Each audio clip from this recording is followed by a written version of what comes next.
with the beautiful girl that I met made in Japan. The beauty of her face was beyond my wildest dreams. Assalamualaikum warahmatullahi wabarakatuh. Waalaikumsalam warahmatullahi wabarakatuh. Selamat pagi adik-adik sekalian. Pagi Bu. Bagaimana kabarnya hari ini? Baik kabar ini. Tidak ada yang sakit ya? Keadaannya sehat-sehat saja? Sehat dengan Bu. Baik. Hari ini kita akan belajar materi, tapi sebelum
Ibu jelaskan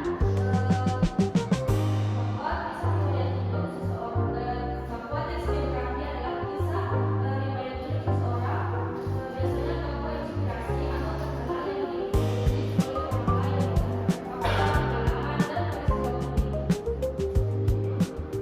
Ada lagi yang mau menambahkan?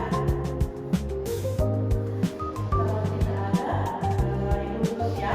Jadi benar yang disampaikan. Berikan aplaus dulu namanya tadi.